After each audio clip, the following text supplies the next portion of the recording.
आता आपण डॉक्टर नरेंद्र दाभोलकर स्मृती पुरस्कार प्रदान करणार आहोत। आपल्यापैकी जे कोणी यापूर्वी कार्यक्रमाला येऊन गेले त्यांना नव्याने सांगण्याची गरज नाही, मात्र जे नवे लोक आहेत त्यांना थोडीशी पार्श्वभूमी सांगतो। महाराष्ट्र फाउंडेशनने 1996 मध्ये जेव्हा समाजकार्य पुरस्कार सुरू केले तेव्हा पहिला पुरस्कार महाराष्ट्र अंधश्रद्धा निर्मूलन समितीला दिला होता, जीवन गौरव स्वरूपाचा पुरस्कार, आणि तो डॉक्टर दाभोलकरांनी स्वीकारला होता। त्यानंतर 10 वर्षांनी, म्हणजे हे पुरस्कार सुरू करून 10 वर्षे झाले, 2006 ला तेव्हा सुनील देशमुख आणि महाराष्ट्र फाउंडेशनचे अन्य काही सदस्य यांनी असं ठरवलं की आपण दशकातील सर्वोत्तम कार्यकर्ता असा एक पुरस्कार 10 लाख रुपयांचा देऊ आणि त्या व्यक्तीला अमेरिकेमध्ये बोलावून तो पुरस्कार देऊ। आणि त्यांच्या त्या सगळ्या चर्चेतून दशकातील सर्वोत्तम कार्यकर्ता हा पुरस्कार डॉक्टर दाभोलकरांना 2006 मध्ये दिला गेला होता। दाभोलकरांनी केलेला पहिला आणि कदाचित तो शेवटचाच एकमेव परदेश दौरा होता। साहजिकच डॉक्टर दाभोलकरांच्या मृत्यूनंतर, म्हणजे ते हयातीत होते तेव्हा त्या साधारणतः 3-4 वर्ष आधीपासून 2010 ते 13 या काळात या पुरस्काराचं संयोजन मुंबईचं केशव गोरे स्मारक ट्रस्ट आणि साधना ट्रस्ट यांनी केलं होतं। साधनाकडे पुण्यामध्ये येण्याच्या आधी त्याची सगळी कार्यवाही मुंबईतून होत होती, नंतर मात्र मग केशव गोरे आणि साधना, आणि गेली आता 5-6 वर्ष मासूम आणि साधना असं करत आहे। पण सांगायचा मुद्दा असा की या सगळ्या पुण्यात आल्यानंतर या पुरस्काराची जी प्रक्रिया आहे ती ठरवण्याचं सगळं जे काम झालं ते डॉक्टर दाभोलकरांच्या नेतृत्वाखाली, त्याच्यातल्या सुधारणा, बदल किंवा कालसुसंगत असे काही बदल। तर ते दाभोलकरांची हत्या 2013 ला झाली आणि साहजिकच त्यांची स्मृती म्हणून दरवर्षी एक पुरस्कार द्यायला सुरुवात केली। गेली 12 वर्ष 1 लाख रुपये आणि स्मृतिचिन्ह या स्वरूपाचा पुरस्कार एका व्यक्तीला दिला जातो। अगदी पहिला पुरस्कार दिला गेला होता विवेक सावंत यांना, मग दुसऱ्या वर्षी निखिल वागळे, त्यानंतर उत्तम कांबळे, त्यानंतर अतुल पेठे, मग अरविंद गुप्ता, असे महाराष्ट्रातील वेगवेगळ्या क्षेत्रातील 5 लोकांना ते पुरस्कार दिले। आणि मग असं ठरलं की महाराष्ट्राच्या बाहेर अन्य राज्यांच्यामध्ये अंधश्रद्धा निर्मूलनाच्या स्वरूपाचं त्यासारखं काम करणाऱ्या संस्था किंवा व्यक्ती यांना पुरस्कार द्यावेत। गेली 7 वर्ष ते चालू आहे। मग कर्नाटक आहे, दिल्ली आहे, आसाम आहे, किंवा तमिळनाडू आहे, केरळ आहे, अशा वेगवेगळ्या क्षेत्रातील संस्था किंवा व्यक्ती यांना ते पुरस्कार दिले गेलेत। आजचा पुरस्कार देवेंद्र सुतार हे ओडिशाचे आहेत, त्यांना दिला जातोय 1 लाख रुपये स्मृतिचिन्ह या स्वरूपाचा। त्यांचं काम अर्थातच अंधश्रद्धा निर्मूलन समितीला समांतर म्हणावं असं ओरिसामध्ये आहे, परंतु त्यातही डाकीन प्रथा, त्या संदर्भात त्यांनी केलेलं जे काम आहे, डाकीन ही अतिशय अघोरी प्रथा मानली जाते आणि अनिसाच्या कामामध्ये ते खूप महत्त्वाचं काम पूर्वीपासून राहिलेलं आहे, तेच काम ते ओडिशामध्ये करतायत। आणि आज जर लोकसत्तेची चतुरंग पुरवणी कोणी पाहिली असेल तर तिच्यातली पण कव्हर स्टोरीचा लेख हा डाकीन प्रथेवर आहे। त्यामुळे हे किती सुसंगत आहे, किंवा खरं तर कालविसंगत असलेल्या रूढी आणि परंपरा याच्या संदर्भात आज आपल्याला 21व्या शतकाचं पाऊशतक संपल्यानंतर पुरस्कार द्यावा लागतोय, ही त्या अर्थाने आनंदाची गोष्ट नाही आहे, तो त्यांच्या लढवय्या कृतीसाठी हा पुरस्कार आहे। मी मीरा बोरवणकर यांना विनंती करतो की त्यांना डॉक्टर दाभोलकर स्मृती पुरस्कार प्रदान करावा।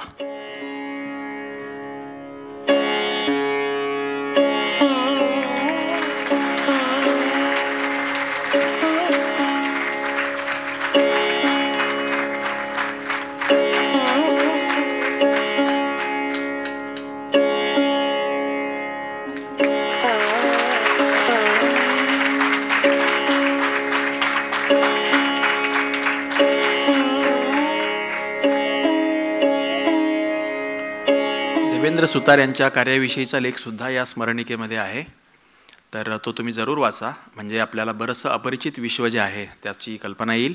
मात्र आता आपण एक 10 मिनिटं त्यांचं मनोगत ऐकू। मेरा लैंग्वेज प्रॉब्लम है, हम उड़ीसा से आते हैं। उड़िया में बोलने से आप तो समझ नहीं पाएंगे और मुझे तो मराठी मालूम नहीं है, थोड़ा हिंदी में आपको बोलते हैं, जो जितना भी समझ पाएंगे थोड़ा आपको दिक्कत होगा और क्षमा कीजिएगा। मंच पर उपस्थित अतिथि और आज का पुरस्कार प्राप्त विशिष्ट व्यक्तिगण और मंच का नीचे बैठे हुए पुणे का बुद्धिजीवी और महाराष्ट्र का बुद्धिजीवी, समस्तों को मैं नमस्कार करता हूँ, धन्यवाद करता हूँ आज आप ये प्रोग्राम में शामिल है।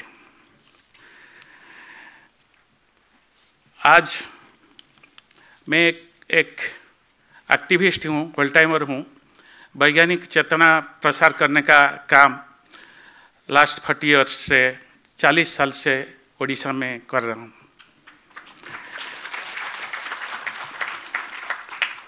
आज मुझे ये जो नरेंद्र दाभोलकर मेमोरियल अवार्ड दिया जाता है, बहुत खुशी हूँ और आभार प्रकट करता हूँ मासूम, महाराष्ट्र फाउंडेशन अमेरिका, साधना ट्रस्ट और अंधश्रद्धा निर्मूलन समिति महाराष्ट्र का, सबका आभार प्रकट करता हूँ मुझे ये पुरस्कार देने के लिए। आप लोग जानते हैं, हम जब ये साइंटिफिक टेम्पर वैज्ञानिक चेतना प्रसार करने के लिए काम करते हैं, हमको पुरस्कार तो नहीं मिलता, लेकिन गाली मिलता है। कभी कभी अटैक करते हैं, बहुत सारे गाली सोशल मीडिया में आता है और दूसरे जगह से बहुत गाली मिलता है। कभी कभी थ्रेट आता है मर्डर करने का, मर्डर भी कर देते हैं। आप सब जानते हैं मर्डर कैसे किया जाता है। पिछले दिनों आप सब जानते हैं कैसे हमारा शहीद नरेंद्र दाभोलकर को, पानसरे को, कुलबर्गी और गौरी लंकेश को मर्डर किया गया था। तो ये थ्रेट तो सब समय लगा रहता है और हम लोग भी इसमें से बचे नहीं। जब नरेंद्र दाभोलकर को मर्डर किया गया तो हम लोग उड़ीसा में उनका प्रोटेस्ट किया, धारणा, धर्मघट ऐसे कुछ किया कि कल्प्रिट को अरेस्ट कीजिए। वो लगातार करते रहते हैं कुछ दिन के लिए। उसी टाइम में मेरा एक तो PIL चल रहा था उड़ीसा हाई कोर्ट में कि जो बाबा लोग हैं उड़ीसा में, वो थोड़ा जो गवर्नमेंट लैंड को एक्वायर किए हैं, हम उनका एक तो लिस्ट दिया था 2000 का बाबा माता लोग, वो सब आश्रम बनाए हैं, बड़ा बड़ा आश्रम, गवर्नमेंट लैंड को हड़प करके। वो लैंड को वैकेंट करने के लिए मेरा अपील था। उसी टाइम वो जजमेंट आया कि वो लैंड वैकेंट करने के लिए हाई कोर्ट ने निर्देश दिया। तो उसी टाइम चल रहा था दाभोलकर मर्डर का इशू। तो वहाँ ये बाबा जी लोग क्या करते थे, बहुत सारे काम करते हैं। हमारा एक तो बाबा जी बोलता था कि उनका जो सीमेंट का गाय है वो खीर दूध देता है।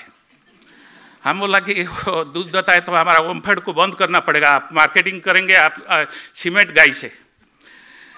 तो ऐसे बाबा लोग थे जो कि सेक्स रैकेट चलाते थे, बहुत सारे रोग का वो दवाई देते थे। हम उनका विरुद्ध में गया। वो ऐसा हुआ कि हमारा साथ मीडिया भी शामिल हुआ और स्टेट में ओडिशा बंद तक गया, पूरा स्टेट को बंद किया। और क्या हुआ कि ये जो बंद हुआ उनका लैंड भी जाएगा, तो उन लोग ने फिर मुझे धमकी दिया कि जैसे नरेंद्र दाभोलकर को मर्डर किया गया तुमको हम मर्डर करेंगे। तो ऐसा ही होता रहता है। हम जब ऐसे काम करते हैं साइंटिफिक टेम्पर के लिए, वो कहीं कहीं रिलीजन के साथ, कहीं कहीं धर्म के साथ और भगवान के साथ जुड़ी हुई रहता है, इसीलिए ये थ्रेट आता है। ऐसे हमारा राज्य में एक दिन क्या हुआ कि जो होता है सूर्य पराग होता है ना, सूर्य पराग में हम लोग क्या किए थे कि एक सामूहिक भोजन करने के लिए योजना किए थे। तो यही जो लोग धार्मिक लोग हैं ना, वो बोलते हैं कि वो हमारा धर्म को ख़त्म करेंगे। हम 200-400 लोग रास्ता में यही सामूहिक भोजन व मास फीस्ट कर रहे थे। बिरयानी का, वो भड़क के उठे और ऐसे हमारा ऊपर हमला किया। वो पुरी का शंकराचार्य तक ओपन हुआ और उसका दूसरा जो पॉलिटिकल पार्टी है, जो धार्मिक संगठन है, वो हमारा विरोध में गए और फिर आ गया धमकी मारने का। ऐसा धमकी आता रहता है। ये जो मारने का धमकी आता है क्यों आता है? दूसरे लोग तो काम करते हैं, पॉलिटिकल पार्टी काम करता है, उनको तो कोई धमकी नहीं देता है। महाराष्ट्र में नरेंद्र दाभोलकर पानसर क्या है, दूसरा लोग के काम नहीं करते हैं, उनको विरोध नहीं करते हैं। हम लोग जो काम करते हैं उनका वो सोचते हैं कि हमारा स्ट्रक्चर पूरा गिर जाएगा। हम जो क्वेश्चन करते हैं उन लोग भाबते हैं कि वो जो रूढ़िवाद का खिलाफ हो, जो बेसिक सवाल हम पूछते हैं, उनका जो स्ट्रक्चर है जिसमें वो बिजनेस का फायदा करते हैं, जो जनरल पब्लिक को एक्सप्लॉइट करते हैं, वो सोचते हैं कि वो स्ट्रक्चर टूट जाएगा, इसीलिए वो हमको थ्रेट करते हैं, वो मारने का धमकी देते हैं, मार देते हैं, ऐसा ही बोलते हैं। लास्ट मंथ में हमारा एक तो बुक स्टॉल खोला था। अभी ये गवर्नमेंट ऐसा आया है कि बुक स्टॉल को भी सीज कर देता है। कलेक्टर जाके बोलता है कि आपका बुक स्टॉल भगवान का विरुद्ध में लिखा है, आपका रिलीजन का विरुद्ध में लिखा है, तो आपको सीज करता है। ऐसा माहौल आज का दिन में बना हुआ है। आप जानते हैं पुरी में जगन्नाथ टेम्पल है। जगन्नाथ टेम्पल में हर साल वो रथ यात्रा होता है। रथ यात्रा के लिए जब पुरी में 3 ठो रथ बनाया जाता है, कार फेस्टिवल उसको बोलते हैं। वो 3 ठो रथ के लिए 1000 पेड़ को काटना पड़ता है, जिस पेड़ का उम्र है 50 से 60 साल। तो कोई बहुत एनवायरमेंटलिस्ट सब हैं, वो काम करते हैं, लेकिन इसमें कोई पार्टी नहीं खुलता है। हम लोग भी उड़ीसा हाईकोर्ट में PIL किए कि इसको बंद कीजिए। जो रथ आप बनाते हैं ना, उसको थोड़ा रिपेयर करके हर साल चलाइए तो कम खर्चा रहेगा। हम नहीं, छोटा बड़ा करके 3000 मंदिर हो हमारा जगन्नाथ मंदिर उड़ीसा में, कितना पेड़ काटना पड़ता होगा आप सोचिए। तो हमको अटैक नहीं होगा तो दूसरा क्यों होगा? तो हम ऐसे ही वो करते हैं। हमारा यहाँ जैसे वो एक तो विचेंटिंग के लिए बोल रहे थे, डहानी बोलते हैं। डहानी मीन्स एक महिला को डहानी करके उनको मर्डर करते हैं। उनका संख्या कोई कम नहीं है। आपका आज पेपर में आया है, महाराष्ट्र में एक तो घटना आया है। लेकिन हमारा उड़ीसा वो NCRB की डाटा के मुताबिक हम भारत में पहला नंबर का स्टेट है। ये हमारा क्रेडिट है। हर साल 70 महिला को मर्डर किया जाता है विचेंटिंग का डहानी संदेह करके। लास्ट 10 इयर्स में 600 मर्डर हुआ है। इसके लिए हम काम करते हैं। कैसे? डहानी किसको बोलते हैं? गांव का किसी आदमी का तबीयत जब खराब हो जाएगा, कोई आदमी मर गया कोई किसी भी कारण का, किसका एक्सीडेंट हो गया, किसका फसल नहीं हुआ, किसका बच्चा पैदा नहीं होता है, किसका गाय दूध नहीं देता है, इसको सब का कारण भिन्न भिन्न होता है। लेकिन ये डहानी का काम होता है, उन लोग का विश्वास है, इसीलिए उनको डायन कहते हैं, विच। और उनको डिटेक्ट करने के लिए वो गुणिया को बुलाते हैं। गुणिया कौन होता है? वो विच डॉक्टर होता है। वो आता है, उनका भी वेरियस टाइप का वो डिटेक्ट करने का तरीका है। एक तरीका है जैसे खट बुलेगा। खट मीन्स हम जो बेड में सोते हैं ना, 4 आदमी पकड़ेंगे, वो घूमेगा। जो महिला डायन है उसका घर के सामने लगेगा, तो उसको महिला को घर से उसका बाल को पकड़ के खींच के लाएंगे और गांव का कोई इलेक्ट्रिक पोल में उसको बांधेंगे, उसका मुंडन करेंगे, उसका दांत को तोड़ेंगे और उसका नेकेड पैरेड करेंगे गांव से, और बहुत सारे मारेंगे। मारने के बाद कभी कभी होता है वो जब कोई फाइन दे के बच जाएगा तो बच जाएगा, तो लाइफ सारा ऐसे ही बहुत सारे निर्यातना सह के बचना पड़ेगा, नहीं तो मर जाएगा तो मर जाएगा। ऐसा आप सोचिए 60-70 मर्डर होता है और बहुत सारे महिला को निर्यातना में दिया जाता है, उसका भी बहुत सारे रिकॉर्ड है। मर्डर का केस में बोलता हूँ 70 मर्डर पर ईयर होता है। वो जो डिटेक्ट कैसे करता है, वो खट बुलाता है, वो बोलता है गरम तेल में हाथ बुड़ाओ, जिसका हाथ नहीं पड़ेगा वो डायनी नहीं है, जिसका हाथ पड़ जाएगा वो जल जाएगा वो डायन है। तो जिसको टारगेट किया गया है उसको ही पहले बोला जाएगा कि आप डालो हाथ, तो उसका हाथ तो पड़ ही जाएगा, वो तो डायन है, उसको टारगेट किया गया है पहले से। तो डिटेक्ट करने के बाद बहुत सारे निर्यातना देते हैं, वो डायन को मारते हैं। उनके खिलाफ हम लोग ने बहुत सारे संघर्ष किए।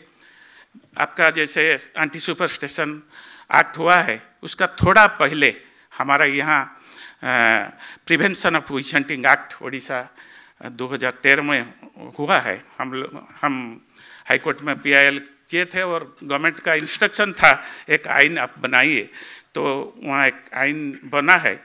ये सुपरस्टिशन का जैसा है, कुछ कुछ है लेकिन थोड़ा वीक है महाराष्ट्र से, तो बना है एंटी सुपरस्टिशन एक्ट जैसा महाराष्ट्र में है वैसे ही prevention of witch hunting act 2013 हमारा यहाँ बना है। उसके लिए हम लोग बहुत सारे काम किए, आज तक भी काम करते हैं। जो विक्टिम होते हैं वो प्रोटेक्ट करते हैं।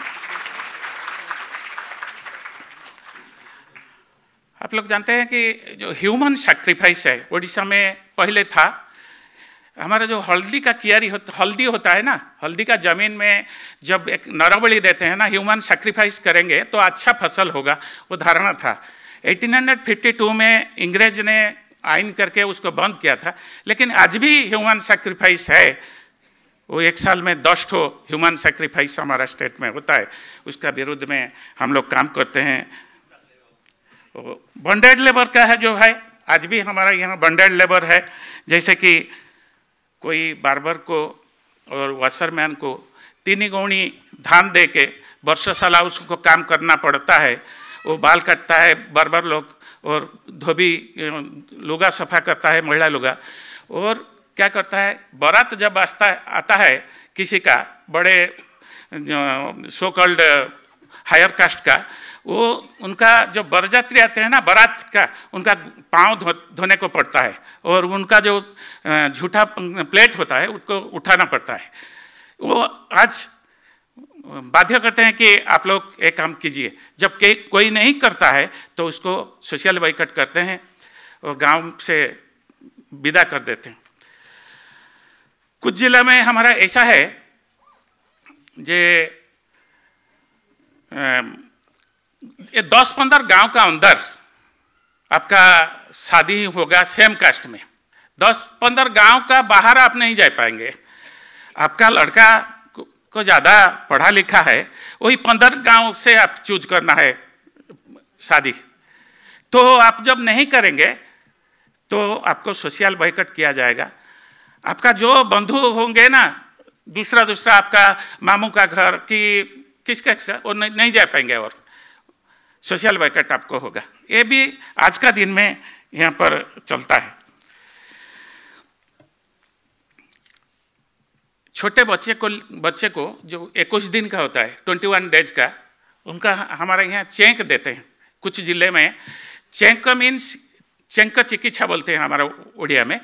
चेंक मीन्स एक लोहा का रॉड से वो गरम करके उसका पेट में लगाना होता है।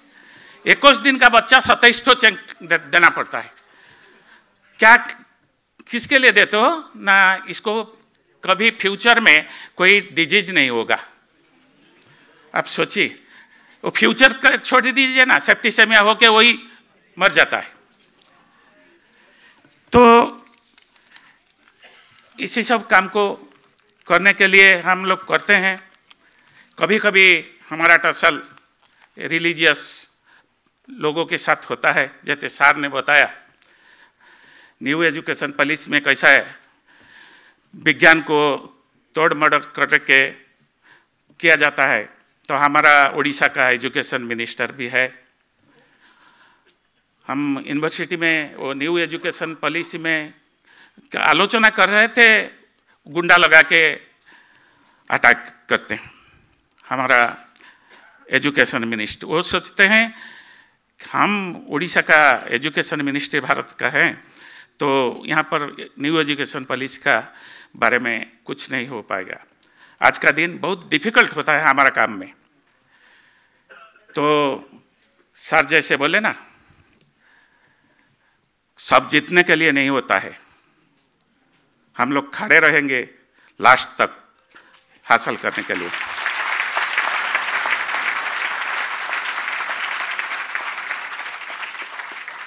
जो धनराशि मिल रहा है नरेंद्र दाभोलकर फाउंडेशन का ओर से और कुछ मिला के हम इस साल से नरेंद्र दाभोलकर मेमोरियल अवार्ड हमारा उड़ीसा स्टेट में जो लोग ऐसे काम करेंगे हम उनको देंगे।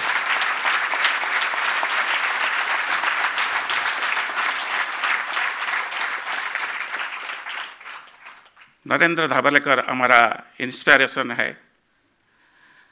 वो महाराष्ट्र का नहीं है, पूरा भारतवर्ष का है और बाहर का भी है। उनका इंस्पिरेशन हम लोग को बहुत सारे आंदोलन करने के लिए सुझाव देगा।